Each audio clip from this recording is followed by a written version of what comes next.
मेरा नाम सफिया है। बंगाल में औरतें फिजिकल रिलेशनशिप बनाने से पहले अपनी नाभि पर आखिर लहसुन का रस क्यों लगाती थी। ये एक बहुत खूबसूरत सुबह थी। मैं अपनी चाची के साथ नाश्ता बनाने में बिजी थी। मेरी चाची का छोटा भाई अयान मेरे सामने बैठा हुआ था। उसकी नज़रें मुझ पर जमी हुई थी और ये ऐसी नज़रें थी जो मुझे खुश कर रही थी, क्योंकि मैं अयान को पसंद करती थी। चाची का भाई यहाँ पर आता जाता रहता था और वो भी मुझे बहुत पसंद करता था। मेरी उम्र 17 साल थी, लेकिन मुझे अयान से प्यार हो गया था। कम उम्र में ही मुझे उससे मोहब्बत हो गई थी और वो भी मेरे लिए ऐसी ही फीलिंग्स रखता था। लेकिन मुझे बिल्कुल भी आइडिया नहीं था कि आज का सूरज मेरी जिंदगी में अंधेरा लाने वाला है। आज के बाद मेरी जिंदगी पूरी तरह से बदलने वाली है। चाची का भाई 2 दिन से यहाँ पर आया हुआ था। अयान नाश्ता करने के बाद नौकरी के लिए निकल गया था और मैं चाची के साथ घर के कामों में बिजी हो गई थी। मेरी माँ और मेरे पिता का तो बचपन में ही देहांत हो गया था। वो लोग मुझे काफी सालों पहले इस दुनिया से छोड़कर चले गए थे और मेरा कोई भाई बहन भी नहीं था। मैं अपने माता पिता की इकलौती बेटी थी।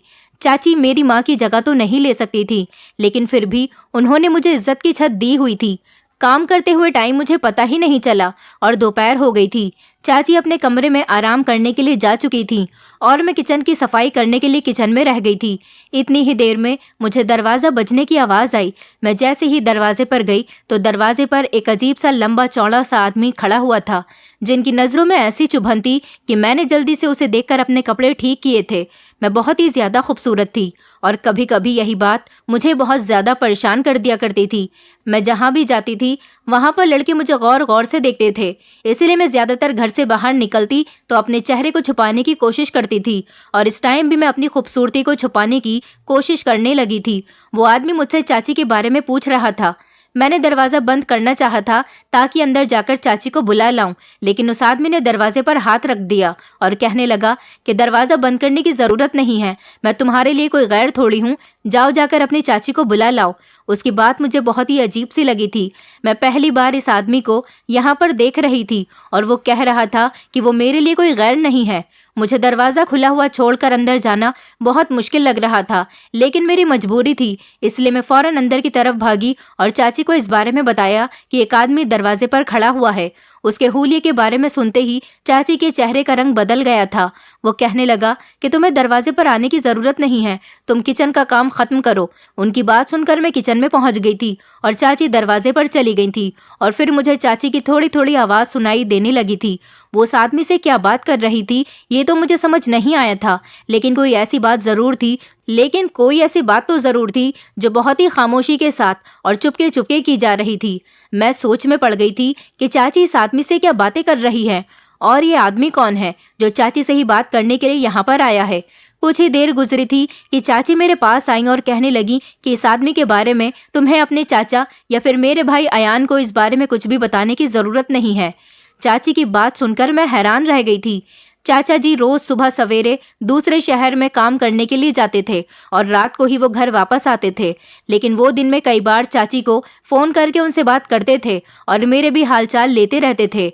चाचा चाची की अपनी कोई औलाद नहीं थी, इसलिए चाचा मुझे अपनी बेटी समान ही समझते थे। चाचा जी मेरी बहुत परवाह करते थे, इसलिए चाची ने मुझे सख्ती से समझा दिया था कि मुझे उन्हें कोई भी बात नहीं बतानी है। लेकिन मेरे दिल के अंदर इंटरेस्ट पैदा हो गया था कि ये आदमी कौन है जिनके बारे में चाची सबसे छुपाना चाहती हैं। मुझे तो वो कोई बदमाश आदमी लग रहा था, लेकिन मेरी चाची का उससे क्या संबंध था। फिलहाल चाची की बात सुनकर मैंने अपनी ज़बान पर ताला लगा लिया था और ना ही मैंने इस बारे में अयान से कोई बात कही थी और ना ही चाचा जी से कुछ कहा था। मैंने सोच लिया था कि आज नहीं तो कल खुद ये बात सब लोगों को पता चल जाएगी, क्योंकि मेरा मानना था कि कोई भी बात ज़्यादा दिन तक छुपी नहीं रह सकती। और फिर इसी रात अयान मेरे कमरे में आया और कहने लगा कि जल्दी ही मैं अपनी बहन से तुम्हारे और अपने रिश्ते के बारे में बात करूँगा। मैं चाहता हूँ कि अब जल्दी ही हमारी शादी हो जाए। अयान की बात सुनकर मैं हंस दी थी, क्योंकि मैं अभी 17 साल की थी और वो 23 साल का हो गया था और फिर अभी उसकी परमानेंट नौकरी भी नहीं लगी थी। वो बस थोड़े बहुत ही पैसे कमाता था, फिर वो मुझे कैसे अपने घर में रखता। इतनी जल्दी तो हमारी शादी मुमकिन ही नहीं थी, मगर अयान का कहना था कि कुछ बातें हैं जिनकी वजह से वो जल्दी ही मुझसे शादी करना चाहता है और वो अपने लिए किसी अच्छी नौकरी की तलाश हर दिन कर रहा है और फिर वो मुझे लेकर नौकरी के लिए दूसरे शहर में भी शिफ्ट हो जाएगा।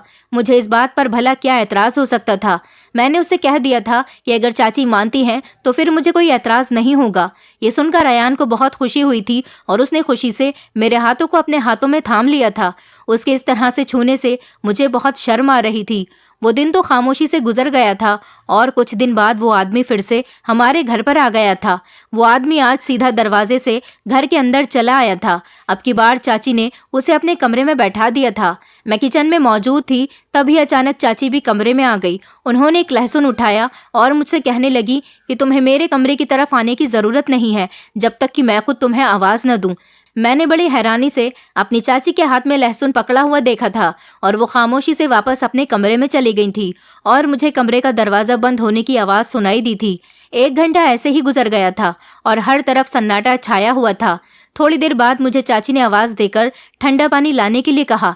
मैं 2 गिलास ठंडा पानी लेकर चाची के कमरे के दरवाजे तक जैसे ही पहुंची तो वो दोनों आपस में कुछ बातें कर रहे थे और बातें करते करते मुझे देखकर तभी खामोश हो गए। मेरी नजर खुद ब खुद अपनी चाची पर ठहर गई थी क्योंकि उनकी हालत कुछ बदली बदली सी मालूम हो रही थी। उनके बाल तो अच्छी तरह से बंधे हुए थे, लेकिन अब उनके बाल बिखरे हुए थे और कपड़े भी अजीब हालत में हो रहे थे।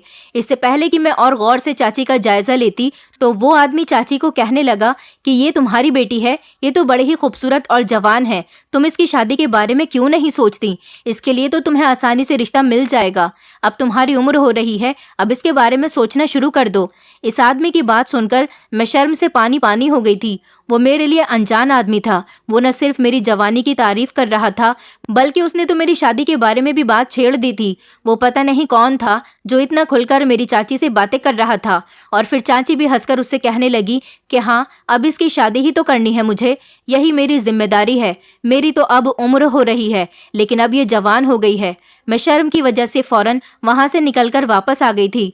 चाची उस अनजान आदमी के सामने जिस तरह से मेरी जवानी के बारे में बातें कर रही थी, मुझे इस बात का बहुत बुरा लग रहा था और उन दोनों के बीच फिर से बातों का सिलसिला शुरू हो गया था। कुछ देर के बाद वो आदमी वापस गया तो चाची ने मुझे फिर से यही समझाया कि अयान को और अपने चाचा जी को इस बारे में कुछ मत बताना।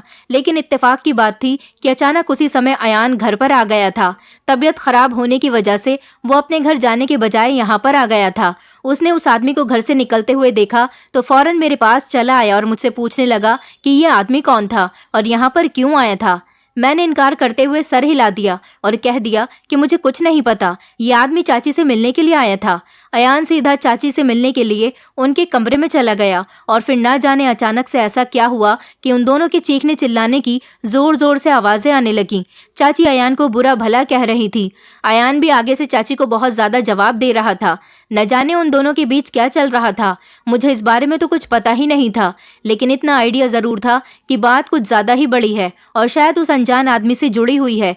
काफी देर बाद जब अयान चाची के कमरे से बाहर आया तो उसका चेहरा गुस्से से लाल हुआ पड़ा था। वो सीधे स्टोर रूम में चला गया और जाकर अंदर बंद हो गया। उसकी तबीयत ठीक नहीं थी, इसलिए आज वो हमारे घर पर ही रुकने वाला था। उसके बाद चाची भी अपने कमरे से बाहर नहीं निकली।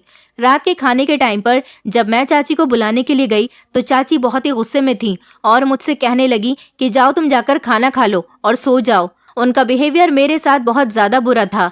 पता नहीं अयान ने कौन सा हंगामा खड़ा कर दिया था कि जिस बात का गुस्सा मुझ पर निकल रहा था।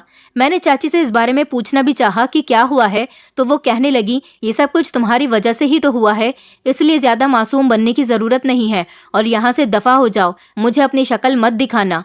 मैं आंसू बहाती हुई उनके कमरे से निकल आई थी और लगातार फूट फूट कर रो रही थी।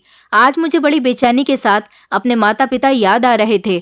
मैं अपने छोटे से कमरे में बिस्तर पर लेटी तो मेरे दिमाग में बस यही बात आ रही थी कि अयान ने अपनी बहन से ना जाने किस बात पर झगड़ा किया है। क्या उस अनजान आदमी की वजह से उसका और चाची का झगड़ा हुआ है?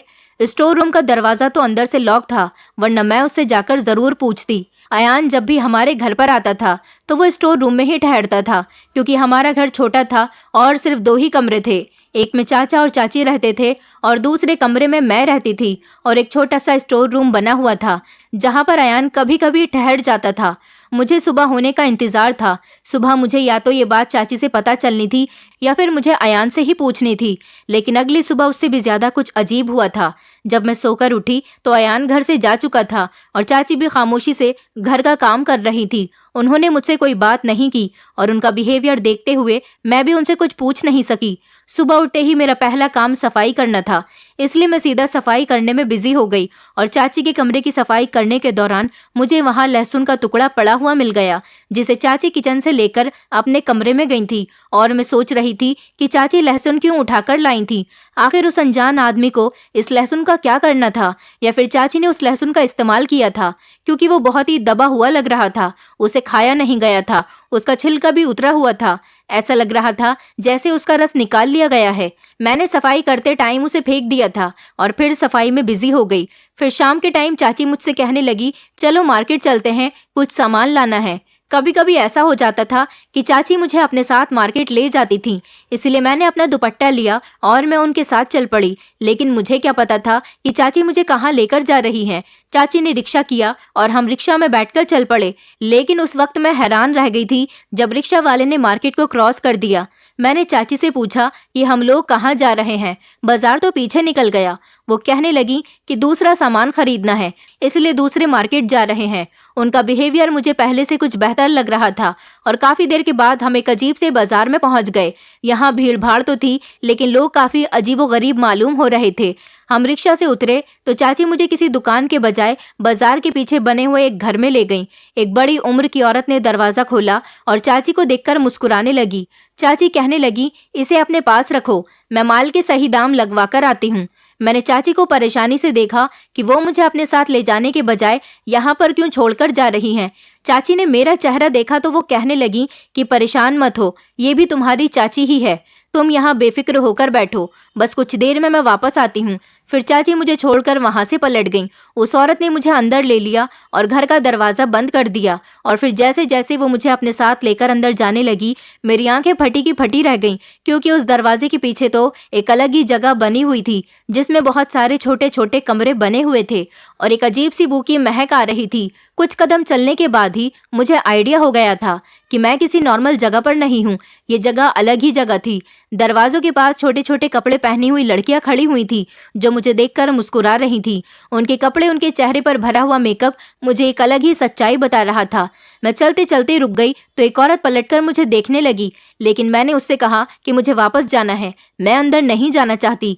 मेरी बात सुनकर वो औरत जोर से हंसी और कहने लगी कि इस दरवाजे के अंदर आने का रास्ता तो है, लेकिन बाहर जाने का कोई रास्ता नहीं है। तुम्हारी चाची तुमसे जान छुड़ाकर यहाँ से जा चुकी हैं। अब ना ही वो कभी लौटकर वापस आएंगी और ना ही तू कभी यहाँ से लौटकर बाहर जा सकेगी। ये मेरी दुनिया है, यहाँ पर मेरा राज चलता है। तू भी एक औरत है, इसलिए तुझे भी यहाँ पर रहकर मेरा कहना मानना पड़ेगा। उनकी बात सुनकर मेरे पैरों तले से जमीन निकल गई थी। उसने मेरा हाथ पकड़ लिया था। मैंने अपना हाथ उसके हाथ से कसके छुड़ाया और मैंने कहा कि मैं यहाँ पर किसी कीमत पर नहीं रहूंगी और मेरी चाची कुछ देर में आती ही होंगी। मैं बाहर जाने के लिए जैसे ही पलटी तो उसने पीछे से मेरी कमीज पकड़ ली और कमीज जोर से खींची, जिससे मेरी कमीज फट गई। फिर मेरे मुंह पर एक जोरदार तमाचा दे मारा और मैं जमीन पर गिर गई। मेरे मुंह से खून निकलने लगा। वो औरत मेरे पास बैठकर कहने लगी कि तेरी चाची तुझे यहाँ पर बेच कर गई है, अब तू मेरी खरीदी हुई गुलाम है। मैंने तेरी महंगी कीमत दी है उस औरत को। चल अब जा और जाकर तैयार हो, रात को कस्टमर आएंगे और तुझे भी यहाँ लाइन में खड़ा होना होगा। फिर उसने एक औरत को आवाज देकर बुलाया और मुझे उसके हवाले कर दिया। मैं उस समय हक्का बक्का थी, मुझे कुछ भी समझ में नहीं आ रहा था कि मैं क्या करूं और क्या नहीं। मेरी चाची मेरी माँ की तरह थी। पिछले 4 साल से मैं अपनी चाची के साथ रह रही थी। वो मेरे ऊपर इतना अत्याचार कैसे कर सकती है? मैं चाहकर भी उस औरत पर यकीन नहीं कर पा रही थी। ऐसा लग रहा था ये एक भयानक सपना है कि कुछ देर बाद मेरी आंख खुलेगी और सब कुछ ठीक हो जाएगा। लेकिन ये मेरी बदकिस्मती थी, ये कोई सपना नहीं था, बल्कि जिंदगी की एक कड़वी हकीकत थी। वो दूसरी औरत मुझे एक अंधेरे से कमरे में ले गई। उसने खुशबूदार पानी बनाया और उसमें मुझे स्नान करवाया। मेरे चीखने चिल्लाने का, रोने धोने का उस औरत पर कोई असर नहीं हो रहा था। वो कहने लगी, तुझ जैसी लड़कियां यहाँ रोज आती हैं, 1-2 दिन रोती हैं, उसके बाद खुद ही खुशी खुशी बिस्तर पर चली जाती हैं। उन्हें पता चल जाता है कि अब यही मेरी जिंदगी है, इसलिए तुम भी अब खुशी खुशी ये जिंदगी स्वीकार कर लो। जो भी है, जैसी भी है, यही तुम्हारी जिंदगी है, इसलिए खुशी खुशी इस काम को आसानी से कर लो, वरना सायरा बानो यही काम तुमसे जबरदस्ती करवाएगी और तुझे तकलीफ भी ज्यादा होगी। उनकी बातें सुनकर मेरे वजूद में करंट दौड़ गया था। मैं 17 साल की थी और वो मुझे इस धंधे में उतारना चाहती थी। वो मुझे कमरे की तरफ खींचते हुए ले गई जहां से मुझे चीखने चिल्लाने की आवाज आ रही थी।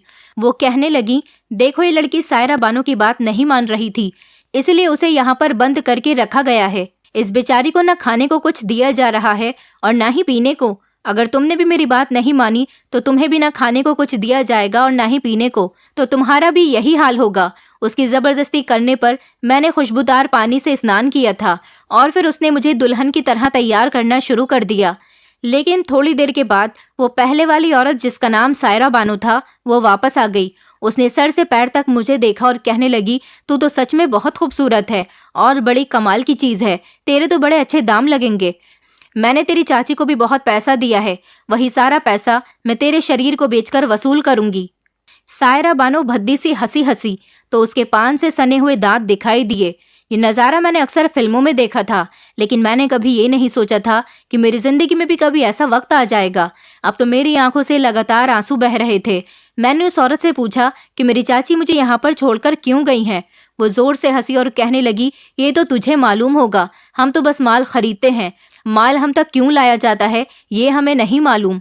वो दूसरी औरत जिसका नाम बेगम जान था, सायरा बानो से कहने लगी कि ये अभी छोटी है ना, इसे अभी हमारे काम के बारे में कुछ पता भी नहीं है। कस्टमर के हवाले करने के बजाय पहले महफिल में नाचने के लिए इस्तेमाल करना चाहिए। जब ये कुछ समझदार हो जाए तो इसे किसी अच्छे और महंगे ग्राहक के सामने पेश करना, ताकि इसका सही पैसा वसूल हो सके। उस औरत की बात सायरा बानो को समझ आ गई और वो कहने लगी कि ठीक है, इसे नाचने गाने की तैयारी करवाओ। इस बात का हुक्म देते हुए वो खुद कमरे से बाहर निकल गई। बेगम जान मेरी तरफ देखकर कहने लगी कि कुछ दिनों के लिए मैंने तुम्हें बचा लिया है, लेकिन याद रखो, इस दुनिया में आज नहीं तो कल तुम्हें कस्टमर के पास जाना ही होगा, क्योंकि यही तुम्हारा काम है। मैं भी जब यहाँ आई थी तो सिर्फ 15 साल की थी। मुझे तो यहाँ पर मेरी सगी माँ बेच कर गई थी, क्योंकि उसे तो पैसों से मतलब था। उसने कभी अपनी बेटी से प्यार ही नहीं किया, उसे बेटियां बोझ लगती थी, इसलिए वो मुझे यहाँ पर बेचकर चली गई थी। तब से आज तक मैं हर रोज किसी न किसी कस्टमर के साथ होती हूँ, क्योंकि अब यही मेरी जिंदगी है। मैंने यहाँ से भागने की कई बार कोशिश की, लेकिन यहाँ से बाहर जाने का सिर्फ एक ही दरवाजा है, जिस पर सायरा बानो खुद अपने नौकरों के साथ पहरा देती हैं। इसलिए यहाँ से कभी फरार होने के बारे में मत सोचना, वरना सायरा बानो तुम्हारी वो हालत करेगी कि तुम सारी जिंदगी याद रखोगी। बेगम जान बहुत ही अच्छी और बहुत मोहब्बत करने वाली औरत थी। उसकी बोलचाल भी मुझे बहुत पसंद आई थी। बाकी यहाँ तो कोई औरत ढंग से बात ही नहीं करती थी। वो मुझे न सिर्फ प्यार से समझा रही थी, बल्कि खुद भी नाच सिखाने लगी थी, जबकि मैं सारा टाइम रोती रहती थी। मुझे अपनी इस किस्मत पर बहुत अफसोस हो रहा था कि मुझे और कोई नहीं बल्कि मेरी अपनी ही चाची यहाँ पर छोड़कर चली गई। और फिर कुछ दिन इसी तरह से गुजर गए थे। अब तो रोते रोते मेरी आंखों का पानी भी सूख चुका था। मैंने अपने दिल को समझा लिया था और सोच लिया था कि ज्यादा रोने से भी कोई फायदा नहीं है। मुझे यकीन हो गया था कि अब मेरी चाची मुझे लेने के लिए कभी नहीं आएंगी। न जाने उन्होंने मुझसे किस बात का बदला लिया था। अयान ने उनसे आखिर ऐसा क्या कहा था जो वो मुझे अगले ही दिन इस दुनिया में छोड़कर चली गई थी। मैं इस सवाल का जवाब जानना चाहती थी कि मेरी चाची ने मेरे साथ ये सब कुछ क्यों किया, लेकिन फिलहाल इन सवालों का जवाब देने वाला कोई नहीं था। बेगम जान ने मुझे 1 महीने तक इन महफिलों के रूल्स और नाचना भी सिखा दिया था, और फिर मुझे भी इस महफिल का हिस्सा बनाया जाने लगा था, जहां शराब के नशे में डूबे हुए आदमी हमारे सामने बैठ जाते थे और हमें अजीबोगरीब कपड़ों में उनके सामने अपना नाच पेश करना पड़ता था। पुरानी लड़कियां तो नाचने में काफी माहिर हो गई थी। वो इस काम को बड़ी आसानी से कर लिया करती थी, लेकिन मेरे लिए ये काम बहुत ही मुश्किल था। मैंने सारी जिंदगी अयान के सिवा किसी को देखा ही नहीं था और ना ही कभी घर की 4 दीवारी से अकेले में बाहर निकली थी। यहाँ इतने अनजान आदमियों के आगे अपना जलवा पेश करना मेरे लिए बहुत ही मुश्किल था। लेकिन जहाँ कहीं मेरे कदम रुकते थे, तभी सायरा बानो हाथ में पकड़ा हुआ चाकू घुमाकर मेरी कमर पर दे मारती और सभी लोग इस बात से अनजान होते। 2-4 दिन ही गुजरे थे कि मुझे समझ आ गया था कि अब यही मेरी दुनिया है और मुझे यहाँ पर सायरा बानो के इशारों पर नाचना मेरी मजबूरी है, क्योंकि जिस दिन मैं सही से नहीं नाचा करती थी, मेरा खाना पीना बंद कर दिया जाता था और फिर मैं सारा दिन भूख प्यास में तड़पती रहती थी। इसीलिए मैंने भी नाचने में बराबर से हिस्सा लेना शुरू कर दिया था। और फिर इसी तरह से 1 महीना और गुजर गया था कि एक अमीर आदमी कोठे पर चला आया और उसने आते ही सबसे पहले मेरे दाम लगाए थे। वो मुझे 50,000 रुपयों की कीमत पर एक रात के लिए खरीदना चाहता था और ये बहुत बड़ी रकम थी। सायरा बानो तो खुशी खुशी फौरन ही राजी हो गई थी। उसने उस आदमी से 50,000 रुपये ले लिए और उसे एक छोटे से कमरे में भेज दिया और बेगम जान से कह दिया कि वो मुझे तैयार करके इस आदमी की सेवा में पेश कर दें। ये सुनकर मैं फूट फूट कर रोने लग गई थी। नाचने को तो मैं अपना चुकी थी, लेकिन अब तक मैंने किसी कस्टमर के साथ रात नहीं गुजारी थी। बेगम जान मुझे अपने साथ ले गईं और अपने हाथों से मुझे तैयार करते हुए कहने लगी कि तुम जितना ज्यादा शोर करोगी, कस्टमर तुम्हें उतना ही परेशान करेगा। इसलिए बेहतर यही होगा कि तुम खामोशी से उसके साथ वक्त गुजार कर वापस आ जाओ। एक रात के लिए समझ लो कि वही तुम्हारा पति है और ऐसा करने से तुम्हारी मुश्किल आसान हो जाएगी। बेगम जान मुझे तैयार करते हुए शीशे में मुझे दिखाते हुए कहने लगी कि कभी कभी हमारी खूबसूरती ही हमारे लिए मुसीबत बन जाती है। ये तुम्हारा खूबसूरत चेहरा और गोरा चिट्टा शरीर, ये तुम्हारे लिए सिवाय मुसीबत के और कुछ नहीं है।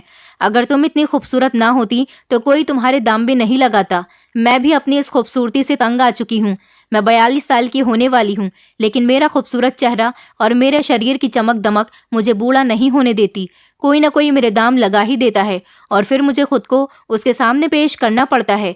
तुम भी जब तक खूबसूरत हो तब तक तुम्हें ये सब कुछ झेलना होगा।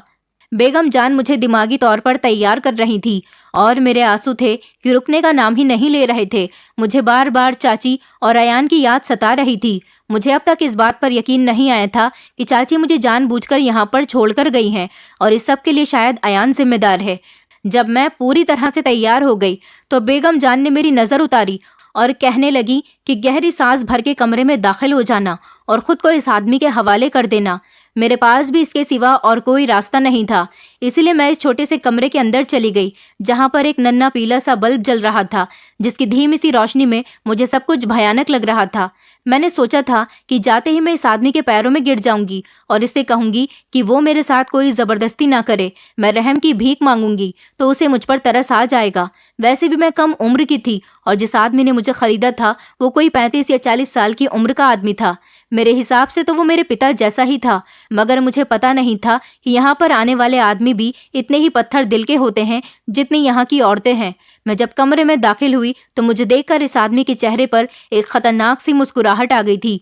मेरी जैसे ही इसके चेहरे पर नजर पड़ी तो मेरे रोंगटे खड़े हो गए थे। उसके माथे पर एक बड़ा सा जख्म का निशान था, एक आंख बिल्कुल लाल हो रही थी और उसकी नजरें मेरे शरीर पर टिकी हुई थी।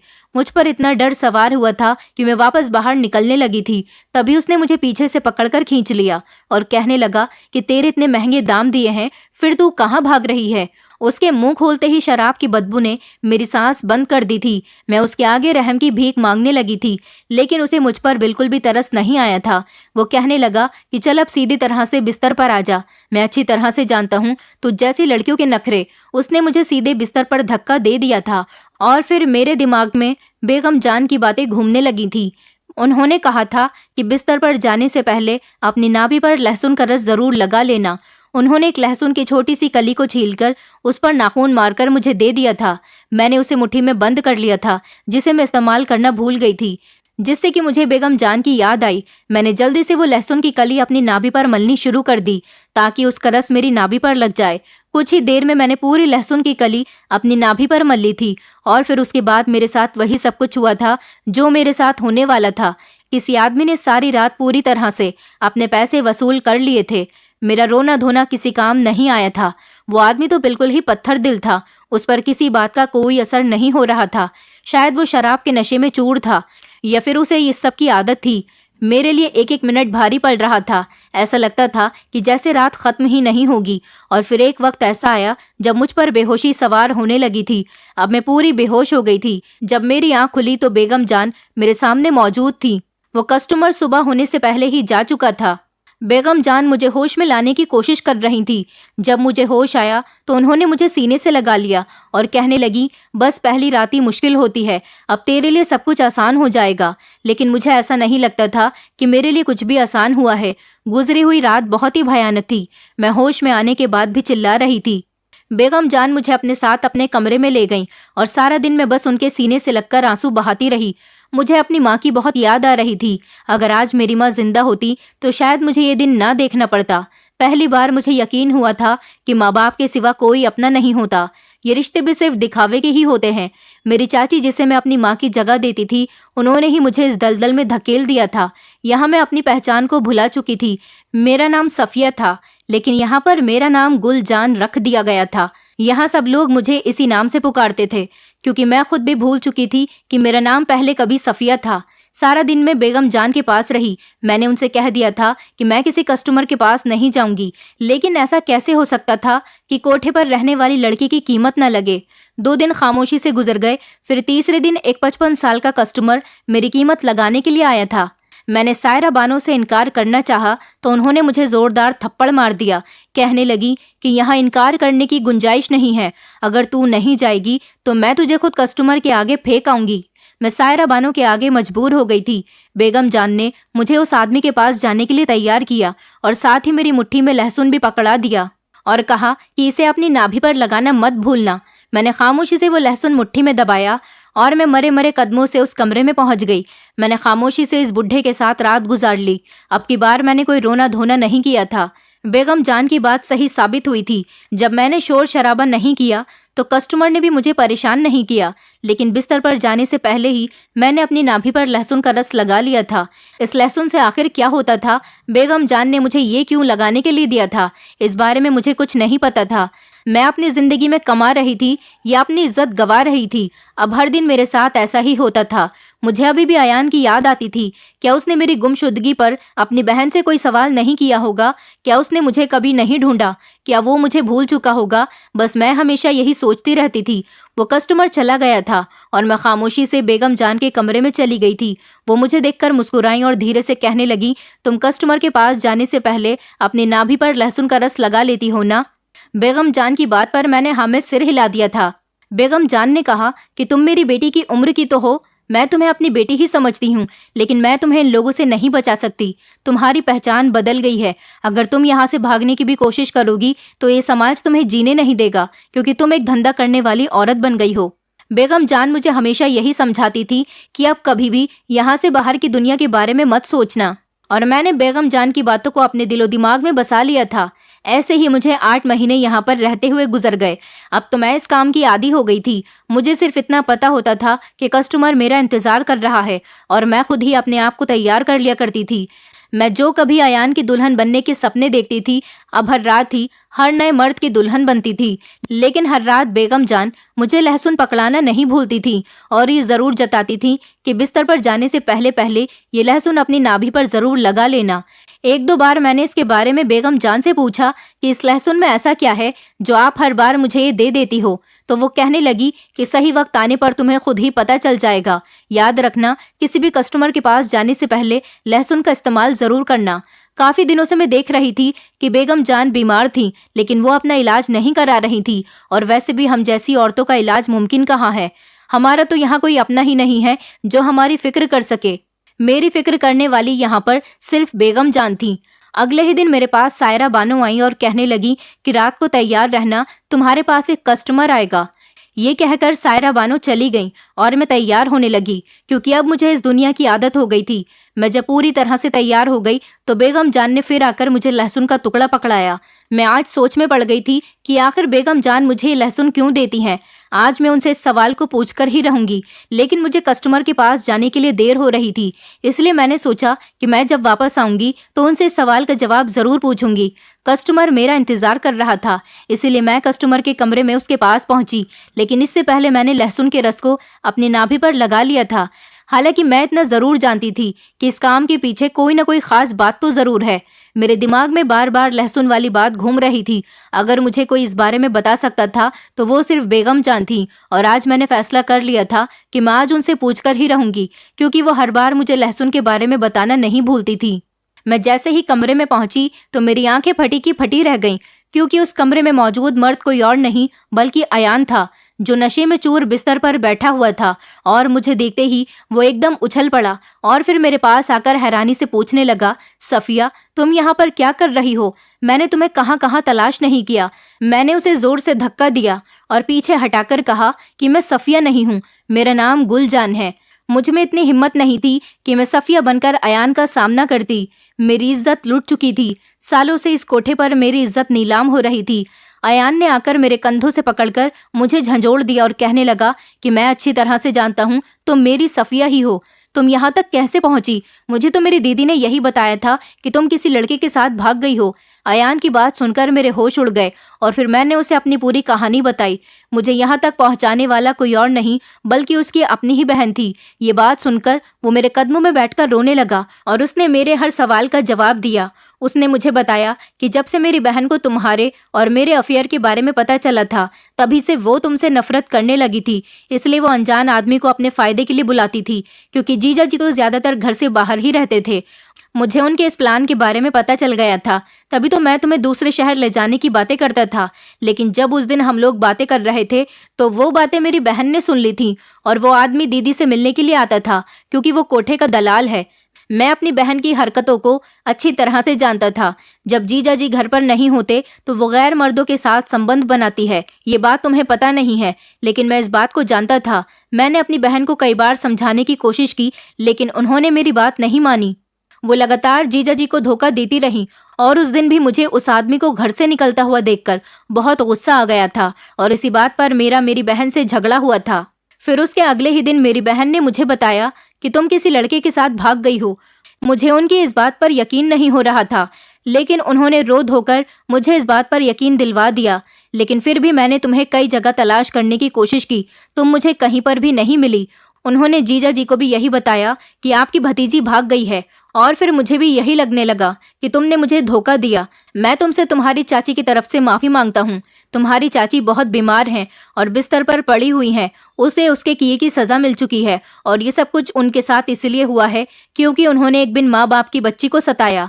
अपनी गलती छुपाने के लिए उन्होंने तुम्हें इस कोठे पर छोड़ दिया। अयान रोते हुए मुझसे माफी मांगने लगा था कि उसने मुझे ज्यादा ढूंढने की कोशिश भी नहीं की। अयान मुझे अपने साथ ले जाने की जिद करने लगा, लेकिन मैंने उससे साफ इनकार कर दिया तो वो खामोशी से वहां से चला गया। उसने मुझसे जिद इसलिए नहीं की क्योंकि वो जान चुका था कि अब मैं एक वैश्या हूँ और इस हाल में वो मुझे कभी एक्सेप्ट नहीं करेगा और ना ही उसे ये समाज मुझे एक्सेप्ट करने देगा। अयान की हालत मेरी बेवफाई में ऐसी हो गई थी, उसने अपने आप को शराबी बना लिया था और वो कोठे पर भी आने लगा था। वो अपनी रात पूरी किए बिना ही वहां से शर्मिंदा होकर चला गया था और मैं बेगम जान के कमरे में आ गई थी। लेकिन जैसे ही मैं बेगम जान के कमरे में आई तो ये देखकर हैरान रह गई कि बेगम जान बेहोश जमीन पर पड़ी हुई थी। मैंने उनको छूकर देखा तो उनका शरीर ठंडा पड़ा था, शायद वो इस दुनिया से जा चुकी थी। ये देखकर मेरे पैरों तले से जमीन निकल गई और मेरी आंखों से आंसू नहीं रुक रहे थे। मैं बेगम जान को ही अपना सब कुछ मानती थी और आज वो मुझे इस दुनिया से छोड़कर जा चुकी थी। लेकिन उनकी मुट्ठी में एक चिट्ठी थी जिस पर उनकी पूरी कहानी लिखी हुई थी कि वो किस तरह से इस कोठे पर आई थी और उन्होंने किस तरह से अपनी जिंदगी गुजारी थी। और साथ ही साथ चिट्ठी पर यह भी लिखा हुआ था कि इस लहसुन के रस को नाभि पर लगाने से क्या होता है। दरअसल इस लहसुन के रस को नाभि पर लगाने से औरत कभी भी प्रेग्नेंट नहीं होती और वो तरह तरह की बीमारियों से भी दूर रहती है। बेगम जान को ये सब कुछ बताने वाला कोई नहीं था, इसलिए वो इतनी ज्यादा बीमार हो गई थी। लेकिन जब उन्हें इस बारे में पता चला तो उन्होंने ये नुस्खा मुझ पर आजमाना शुरू कर दिया। उन्हें मेरी सेहत की बहुत फिक्र थी, इसलिए वो हर बार मुझे लहसुन पकड़ाना नहीं भूलती थी। पर अफसोस की बात यह थी कि बेगम जान इस दुनिया से जा चुकी थी और अब कोई भी मुझे ये लहसुन पकड़ाने वाला नहीं था और मैं अब यहीं इस कोठे पर अपनी बची कुची जिंदगी गुजार रही हूँ। लेकिन आज भी मुझे बेगम जान की याद आती है जिसे मेरी इतनी फिक्र थी। लहसुन का रस अपनी नाभि पर लगाने से मुझे आज तक कोई बीमारी नहीं हुई है और ना ही मैं किसी कस्टमर से प्रेग्नेंट हुई हूँ। दोस्तों, उम्मीद करती हूँ आपको हमारी कहानी पसंद आई होगी। कहानी पसंद आई है तो वीडियो को लाइक करें, चैनल पर नए हैं तो चैनल को सब्सक्राइब करें और हाँ, नोटिफिकेशन बेल को जरूर दबाएं ताकि अगली अपडेट सबसे पहले आपको मिले।